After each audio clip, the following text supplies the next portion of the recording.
आप एक एक्सपेरिमेंट खुद कीजिए, एक संतरा ले लीजिए और संतरा को 2 संतरे ले लीजिए, एक संतरे को दबाइए अच्छी तरह से अपने हाथों से। ये दबाने का जो टोटल वेट होता है वो अबाउट 20 केजी, 20 केजी का वेट भार रखता है।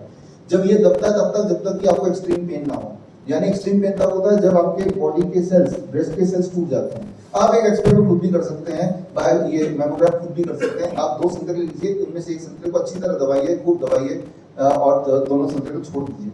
3-4 दिन बाद जाकर दोनों संतरे को इंस्पेक्ट करेंगे तो आप गौर करेंगे जिस संतरे को दबाया था वो अंदर से सड़ चुका होगा। समझ रहे हैं आप? क्योंकि अंदर के जो सेल्स है वो तोड़ दिया आपने। अब जब सड़ गया इसी को बोलते हैं कैंसर। आपका क्या किया उन्होंने, अंदर के सेल्स को तोड़ डाला।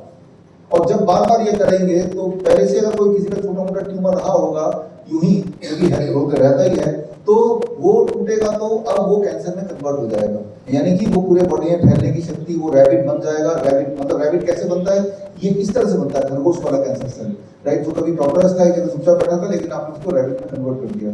तो मैं ये बोलना चाह रहा हूँ बहुत ही क्लियरली, ये लाइव भी चल रहा है इस वक्त, तो मतलब ये रिकॉर्डेड भी है, बुक में भी है कि मेमोग्राम से कैंसर डिटेक्ट नहीं होता है, मेमोग्राम से कैंसर बनाया जाता है मेमोग्राम के बहाने। तो मेमोग्राम से कुछ डिटेक्ट नहीं होता, सिर्फ वो कैंसर बनाने की मशीन है। और आपको ये एजुकेट कर दिया, मिस इन्फॉर्म कर दिया कि इससे आपके कैंसर डायग्नोस कर किया जाएगा।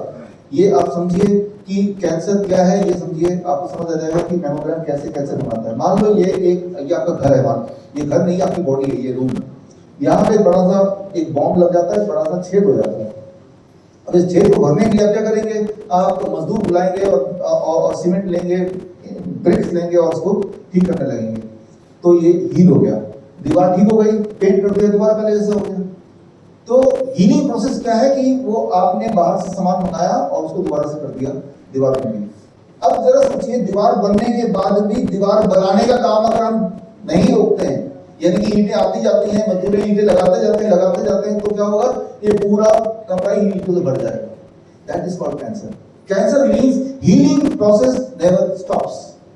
हीलिंग का जो मैकेनिज्म है बॉडी का, हीलिंग जब हो जाती है तो मैकेनिज्म बॉडी स्विच ऑफ कर देता है। कैंसर पेशेंट में उसकी हीलिंग चलती रहती है उसके बाद भी। तो पहले में इंजरी कर दो बॉडी में, जो कि इससे होता है। इंजरी जब रिपीटेडली होने लगेगा तो बॉडी सोचेगी कि ये बार बार खत्म होता है तो हम इसकी हीलिंग को रोकेंगे नहीं। That is cancer. कैंसर का जो असली मैकेनिज्म है, हीलिंग प्रोसेस जो है बॉडी का, वो अगर ना रुके हील होने के बाद भी, तो इसी को कैंसर बोलते हैं। तो ये इंजरी बार बार करेंगे। आप गौर कीजिएगा, ये लिखा हुआ है 40 साल के बाद हर महिला को 6 महीने में एक बार मेमोग्राम कराना चाहिए। और तब तक कराएंगे जब तक कि आपकी हीलिंग प्रोसेस में वो कैंसरस टर्न अराउंड ना आ जाए। तो ये एक ट्रैप है। अच्छा, जो मैं आपको बता रहा हूँ, अगर आप में से कोई है जिनके डॉक्टर ने आपको ब्रेस्ट मेमोग्राम की बोला, सजेस्ट किया, वो यही वाला वीडियो या वो वाली किताब लेके दिखाइए कि आपने तो बोला था लेकिन यहाँ तो थ्योरी कुछ और ही है। दोनों बात एक साथ सच नहीं हो सकती। आइदर आई एम राइट और दे आर राइट। लेकिन लाइफ एंड डेथ का आपका मामला है तो आपको आगे बढ़ के पूछना पड़ेगा। मुझसे भी पूछिए, आप जो सवाल है आप पूछ ही रहे, शाम को भी मैं जवाब दूंगा। बट जिन्होंने भी आपको जो भी रिकमेंड किया, यू शुड कन्विंस योरसेल्फ कि वो करेक्ट है या गलत है। देखिए, अब एक आता है, एक नई चीज है, पिछले 20 सालों में पेट स्कैन। पेट स्कैन में ये बोलते हैं कि 4th स्टेज कैंसर हो गया, 3rd स्टेज कैंसर हो गया, ऐसे बोलते हैं। पेट स्कैन क्या होता है, इसको समझने के बाद आपको ये खेल पूरा समझ जाएंगे। पेट स्कैन के चक्कर में हमारे एक रेडियोलॉजिस्ट से उनसे झगड़ा भी हो गया और वो ये हॉस्पिटल छोड़ के भी चले गए, क्योंकि वो रेडियोलॉजिस्ट खुद ही हैं। तो उसकी बात छोड़ के पहले इस पे आते हैं। लेकिन पेट स्कैन ऐसा कुछ है जैसा आप देख रहे हैं, और बोलते हैं आप 3rd स्टेज कैंसर पेशेंट हैं, 4th स्टेज कैंसर पेशेंट है। ऐसा लगता है कि 4th स्टेज मतलब बनने वाले हैं, जबकि वो इंसान को देखेंगे उसमें कोई भी दिक्कत नहीं है, वो दौड़ के आता है और वो सारे काम कर पाता है, उसमें कहीं कोई पेन नहीं है, कहीं कोई ट्यूबरस ग्रोथ नहीं है। लेकिन पेट स्कैन बोल रहा है कि आप 4th स्टेज कैंसर।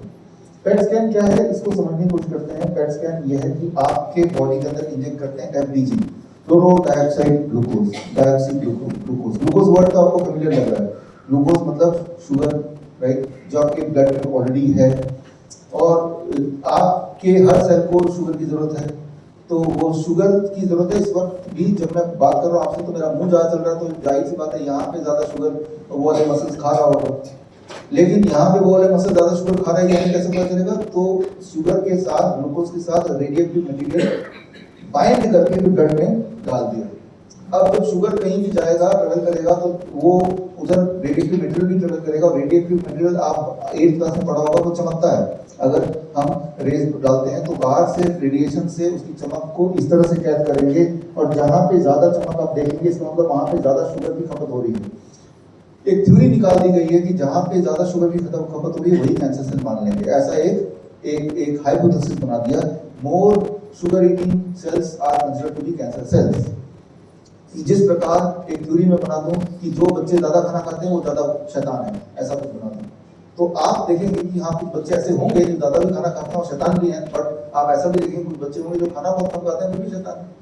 तो सेम है, ऐसे हाइपोथेसिस बना दिया, और जहां जहां चमक देखेंगे, जैसे यहाँ पे ऊपर देख रहे हैं, नीचे देख रहे हैं, जितनी जगह चमक देखेंगे तो उतना, या 3 जगह चमक दिख रही है तो आप बोलेंगे थर्ड स्टेज कैंसर पेशेंट। लेकिन इंटरेस्टिंग बात यह है कि मान लो जैसे मैं अभी अपना पेट स्कैन कराऊं जबकि मैं 1 घंटा बोल चुका हूं, तो अब मेरे पेट स्कैन में जो चमक कहां पे आएगी, इधर आएगी, क्योंकि ये वाले सेल ज्यादा थक गए हैं, तो वो बोलेगा आपको ओरल कैंसर हो चुका है। मैं बोलूँ मैंने तो कुछ ठीक है, नहीं ये पेट स्कैन बता रहा है, इसकी बात मानेंगे आपकी बात माने, तो आप हथियार डाल देंगे, हाँ इसी की बात मानो, कीमोथेरेपी कराओगे, राइट, उस पर हम आएंगे थोड़ी देर में, राइट। तो ये एक वेरिएबल है, बॉडी का जिस ऑर्गन को ज्यादा भूख लगेगी वो बदलता रहता है डिपेंडिंग ऑन आप कौन सा ऑर्गन यूज कर रहे हो। आप एक्सपेरिमेंट करके देखिए, अपने हाथ को बहुत सारे आप एक्सरसाइज कीजिए, आप पेट स्कैन कराइए, यहीं कहीं आपको ज्यादा खबर दिखेगी, चमक दिखेगी, दैट कीप्स ऑन चेंजिंग, वो एक जैसा नहीं रहेगा, राइट।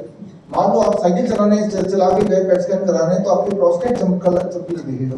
ये जो मैं बता रहा हूँ ये मेरी ओपिनियन तो है ही, ये रिकॉर्डेड है, और वो रिकॉर्डेड वो आपकी बुक में ऑलरेडी डाल दिया मैंने, कि जब भी आप पेट स्कैन कराने जाएंगे उससे पहले कौन सा वाला एक्टिविटी किया था उस पर निर्भर करता है कि कहाँ पे चमक होने वाली है, और वो keep on changing, her bar PET scan में चेंज होगा।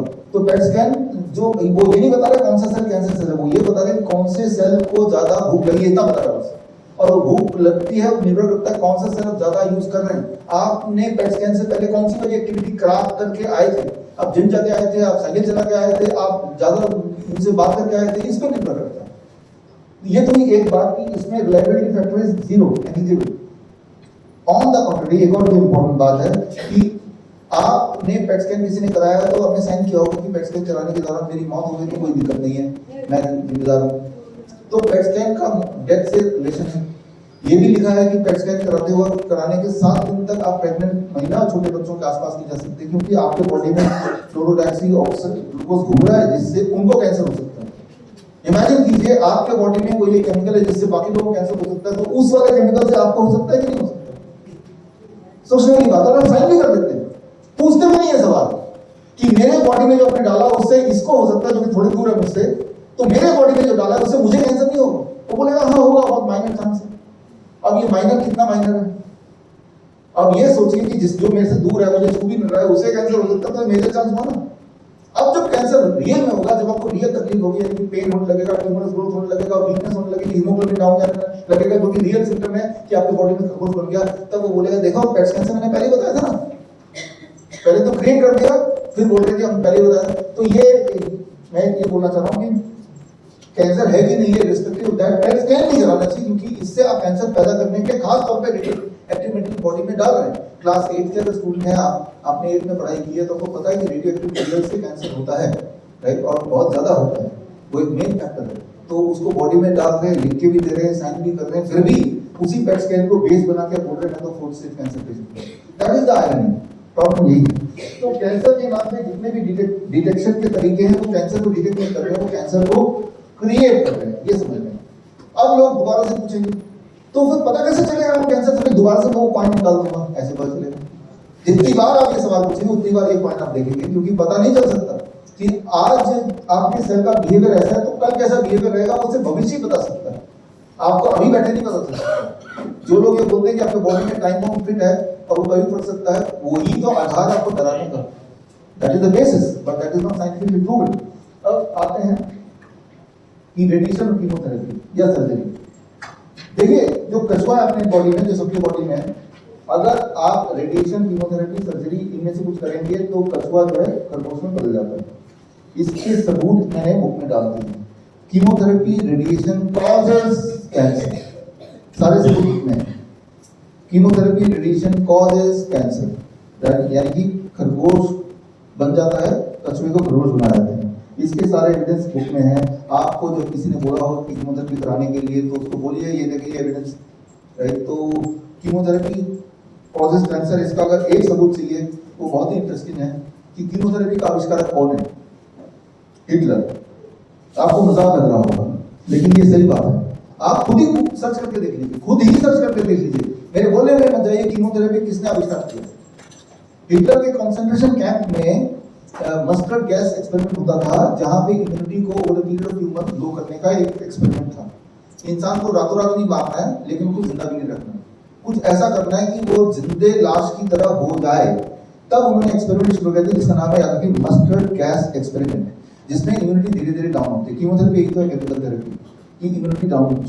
जो साइंटिस्ट या जो सो कॉल्ड साइंटिस्ट एक टीम ने हिटलर की ये किया था, उसी टीम ने वर्ल्ड वॉर के बाद इसी का नाम उसी टीम ने कीमोथेरेपी रख दिया। Try to understand that.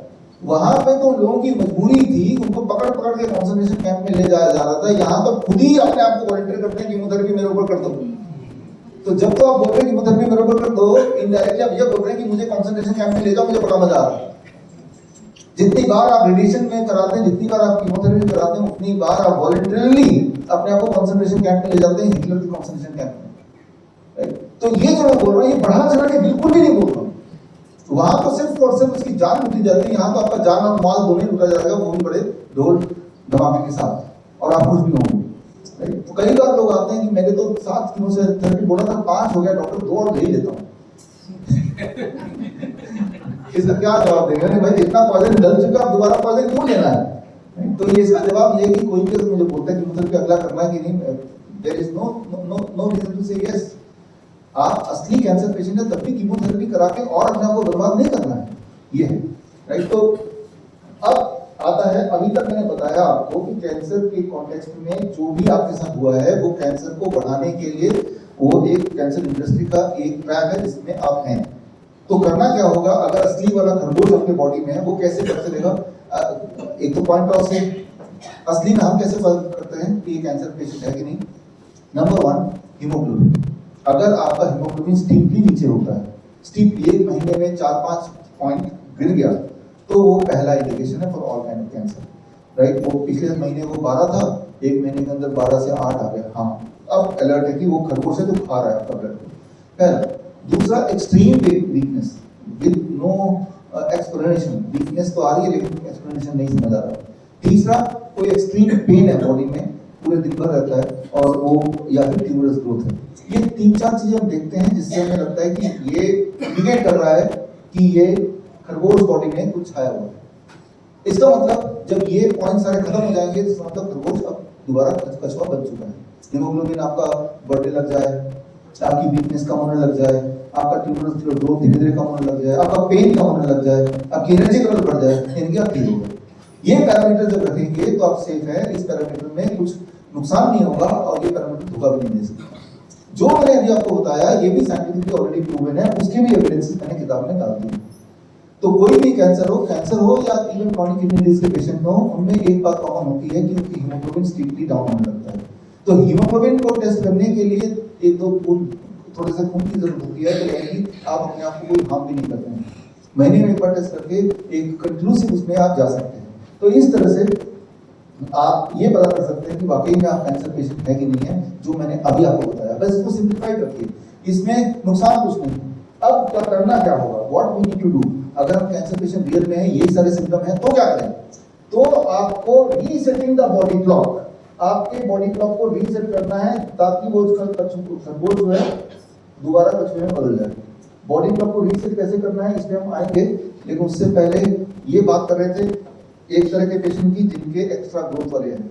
अब मैं बात करूंगा एक तरह के पेशेंट की जिनका ग्रोथ जो ब्लड वेसल्स ब्लॉक हैं, यानी कि कम ब्लड वेसल्स हैं, है तो वो ब्लॉक है। तो ये दूसरी तरह के एस्पेक्ट हैं। आज से 200 साल पहले इंसानों को करीब 80 तरह से बीमारियां होती थी, लेकिन अब जो लिस्टिंग है वो करीब 8000 तरह से बीमारियां होती हैं। तो अब अगर एक एक बीमारी करके हम बात करेंगे तो कभी खत्म नहीं कर पाएंगे। दूसरा अच्छा कि 2 मेजर तरह से हम इंसान बीमार होते हैं। एक तरह से मैंने बता दिया, क्या नहीं करना है वो बता दिया, और क्या करने जा रहे हैं वो मैं बताऊंगा। लेकिन उससे पहले आते हैं कि एक और तरह से जहाँ पे डालियां कम बनती हैं, ब्लड प्रेशर में ब्लॉकेज आ जाते हैं, तो इसके भी 4 रूल हैं। इससे क्लैरिटी आ जाएगी। क्लैरिटी आने से फायदा क्या है कि आपको डर नहीं लगेगा। मैं ये नहीं बोल रहा हूँ कि आप बीमार नहीं पड़ेंगे, ना ही ऐसा बोल रहा हूँ कि मैं बीमार नहीं पड़ता। लेकिन जब मैं बीमार पड़ता हूँ मुझे डर नहीं लगता बिल्कुल, क्योंकि मुझे क्लियरली दिख रहा है कि मुझे करना क्या और क्या नहीं करना, राइट। तो इतनी सी बात, तो डर नहीं लगना चाहिए और किसी पे निर्भरता भी नहीं होनी चाहिए, ना तो किसी हॉस्पिटल में ना ऑर्डर में, इस हॉस्पिटल में भी निर्भरता नहीं होनी चाहिए। तो ये 3 दिन में इतना कुछ आपको आ जाना चाहिए कि जो चीज़ हम यहाँ पे कराएंगे अगर फर्दर स्टे भी करते हैं तो वही चीज़ घर पे करते हैं। लेकिन हम ऐसे कुछ लोग होते हैं जो घर पे नहीं करना चाहते, यहीं रह के करना चाहते हैं, वो आपकी चॉइस है, राइट। यहाँ पे 4 ही नियम है, इन चारों को समझ लेंगे तो आपने बहुत सारे सवाल आज जो लिखे हैं जिनका जवाब यहीं मिल जाएगा, इसलिए मैंने कुछ सवाल लिए नहीं क्योंकि उनका जवाब मैं देने वाला हूँ। एक यूं मान लीजिए ये एक एक्वेरियम है और ये एक्वेरियम आप चलाते हैं, आप वर्ल्ड हेल्थ ऑर्गेनाइजेशन है इस मछलियों के लिए, आपने कानून बना दिया है कि आपको पता है कि नींद कितनी जरूरी है इनके जिंदा रहने के लिए, और मछलियों में खूबी क्या होती है, वो जब सोते हैं उनकी आंखें खुली रहती है, ये पता है उनकी पलकें नहीं है, आंखें खुली रहती है। तो आपको कैसे पता चलेगा कि ये सो रहे हैं कि नहीं या सोने का नाटक कर रहे हैं? तो एक नियम बना दिया, एक डायग्नोस्टिक टेक्निक बना दिया कि जब भी हमें लगता है कि मछली सो रही है कि नहीं, तो हम उस मछली को पकड़ेंगे, उसको उठा के देखेंगे, अगर वो मछली हिलती डुलती नजर आ गई मतलब वो सो नहीं रही थी, तो यानी कि डायग्नोस कर लिया कि मछली सो नहीं रही। तो आपने क्या किया as a doctor for the fish, आपने एक्वेरियम में जो भी मछली दिखी कि हिल डुल नहीं रही है तो सो रही है, सोने का नाटक कर रही है, ये जानने के लिए डायग्नोस्टिक रूल के मुताबिक आपने मछली को पकड़ा और हाथ में लिया, और जैसे हाथ में लिया वो हिले डुलने लगी, देखा ही नाटक कर रही थी, सोने का सो नहीं रही थी। तो इस मेथड से आप एक्चुअली क्या कर रहे हैं, डायग्नोस्टिक के बहाने मछलियों को जलाने का काम कर रहे हैं, उसको दिमाग करने का काम कर रहे हैं, राइट। तो ये हमें समझना पड़ेगा कि डायग्नोस्टिक का बहाना लगा रहे हैं लेकिन वो डायग्नोस नहीं करना चाह रहे हैं, उस बहाने अगर वो सो भी रहा है तो उसे जगाना चाह रहे हैं। लेकिन नाम क्या है, देखो जी मैं तो भलाई के लिए फिश के डेडिकेटेड हूँ और ये देखना चाह रहा हूँ कि सो रहा है कि नहीं सो रहा है। इसको ऐसे समझिए कि इंसानी कॉन्टेक्स्ट में अगर आपको ये बिलीव करा दे कि आप बहुत बीमार पड़ने वाले हैं, पड़ गए, चाहे आप नहीं पड़ रहे हैं, उसी से आपकी डेथ हो सकती है, उसी से आप बहुत फिजिकली बीमार पड़ सकते हैं। इसे कहते हैं nocebo effect, expectation of a poor outcome. जब आपको लगता है कि मेरा कोलेस्ट्रॉल बढ़ गया ऐसा बताया गया, मेरा क्रिएटिनिन बढ़ गया ऐसा बताया गया, मेरा पोटेशियम बढ़ गया ऐसा बताया गया, हालांकि कोई सिम्टम नहीं, ये जो सोच है अंदर से इतना आ जाती है नोसिबो इफेक्ट कि आपके बॉडी में one of the ventricle, left ventricle to be precise, ये बड़ा होने लगता है। इसे मेडिकल भाषा में बोलते हैं टेकोटोसुबो। टेकोटोसुबो जापानीज टर्म है, इसका मतलब इस तरह का मटका जिसमें ये जाते हैं ऑक्टोपस को पकड़ने के लिए। ऑक्टोपस जब अंदर चली जाती है तो बाहर नहीं निकल पाती क्योंकि ऑक्टोपस के पैर को खोल लेती है छोटी जगह जाती है, इसलिए बाहर नहीं निकल पाती। खैर ये स्टोरी छोड़िए, मैं ये बोल रहा हूँ कि आपके माइंड में जब पूरा आउटकम हो वो फिजिकल सिम्टम में कन्वर्ट हो जाते हैं। आपका एक वेंट्रिकल बड़ा हो गया, one of the heart part, और इससे आपके हार्ट का बैलेंस बिगड़ गया and you have a death which is called the वुडू death. तो आप यहाँ पे समझिए बहुत ही इंपॉर्टेंट बात है कि ये अगर सोच में भर दूं कि आप बहुत बीमार हो गए या होने वाले हैं, कि ये सोच काफी है आपको रियल में बीमार करने में। उसके सारे सबूत यहाँ पे दिए हुए हैं, ये सारे सबूत आपको fish tank model for heart care book में दिया हुआ है। और ये सोच आपके बॉडी में कैसे डालूं मैं कि आप बहुत बीमार पड़ गए? बहुत आसान तरीका है। पहला तरीका कोलेस्ट्रॉल। 1978 से पहले की किताब मेडिकल टेक्स्ट बुक में अगर पढ़ेंगे तो 300 से ऊपर जो कोलेस्ट्रॉल होता था उसी को हाई कोलेस्ट्रॉल माना जाता था। लेकिन 1998 आते ये 240 बन गया इंस्टेड ऑफ 300। यानी कि 1998 के बाद अगर किसी का कोलेस्ट्रॉल 260 है तो जो कि 1998 से पहले नॉर्मल होते थे, अब वो लोग हाई कोलेस्ट्रॉल के रेंज में आ गए, राइट। यानी कि उन लोग बोलेंगे आप तो बीमार पड़ जाएंगे, आपका हार्ट फेल होने वाला है, इन लोगों को जो 1978 या उससे पहले तो नॉर्मल माने जाते थे। और आगे जाते जाते एक टाइम आया जब 200 को नॉर्मल कर दिया गया। ये 200 आप देख रहे हैं। और अब क्या है कि 40 साल से ऊपर कोई भी इंसान मिल जाए तो उसको कोलेस्ट्रॉल की दवाई देना है, यानी कि किसी का नॉर्मल कोलेस्ट्रॉल हो ही नहीं सकता, ऐसे मान लिया गया। तो आप देखिए कि जितना इसके गोल पोस्ट को छोटा करते जा रहे हैं उतने हेल्दी लोग कन्वर्ट हो रहे हैं बिना किसी हेल्थ इशू के इनटू ए पेशेंट, राइट। यूं मानिए कि आप एक फुटबॉल प्लेयर है, आप हारना नहीं चाहते तो चालाकी से आप हर बार अपना गोल पोस्ट को छोटा करते जा रहे हैं। एक टाइम आएगा कि गोल पोस्ट इतना छोटा हो जाएगा कि फुटबॉल के साइज से भी छोटा, यानी कि दुनिया का बड़ा सा बड़ा खिलाड़ी भी आपको हरा नहीं पाएगा। तो वही वाला हाल है, चाहे वो हम कोलेस्ट्रॉल की बात करें, चाहे वो थायराइड की बात करें। 2003 से पहले ये रेंज था थायराइड का, और 2003 के बाद थायराइड के रेंज को कोलेस्ट्रॉल की तरह ही स्क्वीज कर दिया गया। यानी कि 2003 से पहले 5 को नॉर्मल मानते थे, तो 2003 के बाद दोबारा किसी के 5 आएगा तो उसी को हाई कोलेस्ट्रॉल मान के दवा पकड़ा देंगे। थायराइड की दवा की दिक्कत क्या है, हार्मोन, एक हार्मोन को जब कंट्रोल करते हैं बाकी 52 हार्मोन बिगड़ जाता है। जिस तरह से मान लो तालाब है, तालाब में एक पत्थर मारेंगे तो पूरा तालाब में जितनी मछलियां सब बिगड़ जाएंगी। सब डिस्टर्ब हो जाएंगी, राइट। तो वो एक थायराइड के लिए जो मेडिसिन है वो उस पत्थर मारने के बराबर है, बॉडी के अंदर पत्थर मारने के बराबर है। तो अब सेम क्वेश्चन आप किसी भी आप डायबिटीज की बात करें, ब्लड प्रेशर की बात करें, सारे आंकड़ों की इतिहास अगर देखेंगे तो इतिहास से मिलेगी कि वो हर थोड़े थोड़े साल बाद वो स्क्वीज ही होता जा रहा है और उसी रफ्तार से पेशेंट बढ़ते जा रहे हैं। यानी कि आपके दिमाग में डाल दिया नोसिबो इफेक्ट कि आप बहुत बीमार है, दवाई लीजिए। वो दवाई इज स्लो पॉइजनिंग, उस पर आएंगे हम। लेकिन आप सबसे इंटरेस्टिंग इंपॉर्टेंट बात कर रहे हैं, हालांकि यहाँ पे 10% पेशेंट ही किडनी पेशेंट है, लेकिन ये इंपॉर्टेंट है क्योंकि जो पेशेंट नहीं भी है उनका KFT report, KFT kidney function test ये करा लो। और किडनी फंक्शन टेस्ट कराने से क्रिएटिनिन को पकड़ के देखो ये तो हाई है, आप घोषित हो गए कि आज सब किडनी पेशेंट हैं। तो क्या हाई किडनी पे क्रिएटिनिन होने से उनकी डेथ हो जाती है जल्दी? ये स्टडी की गई 5388 पेशेंट्स पे जिनका हाई क्रिएटिनिन था, जो किडनी पेशेंट थे, उनमें ये पाया गया उल्टा, जिनका हाई क्रिएटिनिन रहता है उनमें डेथ कम होती है among the kidney patient in comparison to जिनका क्रिएटिनिन लो रहता है। यानी कि हाई क्रिएटिनिन का मतलब हाई डेथ नहीं, उल्टा लो डेथ है।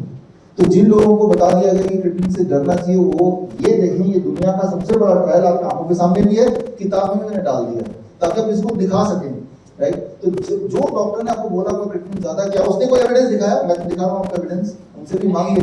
तो अब क्रिएटिनिन किसी का अगर बढ़ता है तो बढ़ने के पीछे कारण क्या है? क्रिएटिनिन कोई आपका दुश्मन नहीं है, क्रिएटिनिन आपका दोस्त है। याद रखिए, जब भी कभी आपको इन्फेक्शन होगा, इन्फेक्शन तो सभी को होता रहता है, खांसी जुकाम बुखार, तब आपका सबका क्रिएटिनिन बढ़ जाएगा ताकि बॉडी प्रोटेक्शन मोड में आती है और ताकि इन्फेक्शन फैले ना। जिस तरह से जब भी कभी आपको कोई इन्फ्लुएंजा होगा, फ्लू होगा, तो आपका बुखार आने लगता है, टेम्परेचर बढ़ जाता है। टेम्परेचर अपने आप में कोई बीमारी नहीं है, टेम्परेचर आपका बॉडी का एक टूल है, हथियार है। ठीक उसी तरह से क्रिएटिनिन तब बढ़ेगा जब आपको कोई बैक्टीरियल इन्फेक्शन होगा, उससे बचाने के लिए बॉडी क्रिएटिनिन को बढ़ाएगा। लेकिन इस बढ़े हुए क्रिएटिनिन को आप किडनी फंक्शन टेस्ट से जोड़ेंगे तो वो गलत बात है। आप एक एक्सपेरिमेंट कीजिए, आप अपना KFT टेस्ट कराइए, क्रिएटिनिन नाप लीजिए, फिर उसके बाद जो लोग मीट खाते हैं, मीट खाने नहीं बोल रहा, एक्सपेरिमेंट करने बोल रहा हूँ, उसके बाद आप खूब सारा मीट खा लीजिए, रेड मीट। अब 2 घंटे बाद आप KFT रिपोर्ट कराइए, दोबारा क्रिएटिनिन चेक कराइए, 2 घंटे के अंदर क्रिएटिनिन बढ़ जाएगा। 2 घंटे के अंदर क्रिएटिनिन बढ़ने का मतलब क्या होगा कि आपका किडनी फेल हो गया 2 घंटे में। इसका मतलब यह हुआ कि जो आपने एनिमल फूड खाया तो आपने क्रिएटिनिन खाया, ज्यादा क्रिएटिनिन खाएंगे तो वो ज्यादा क्रिएटिनिन लग में रिफ्लेक्ट करेगा, बट उसका लेना देना कुछ नहीं है आपकी किडनी के फंक्शन टेस्ट से, राइट। आप जो लोग स्टेरॉइड लेते हैं उनका क्रिएटिनिन बढ़ जाता है। स्टेरॉइड आपके ब्लड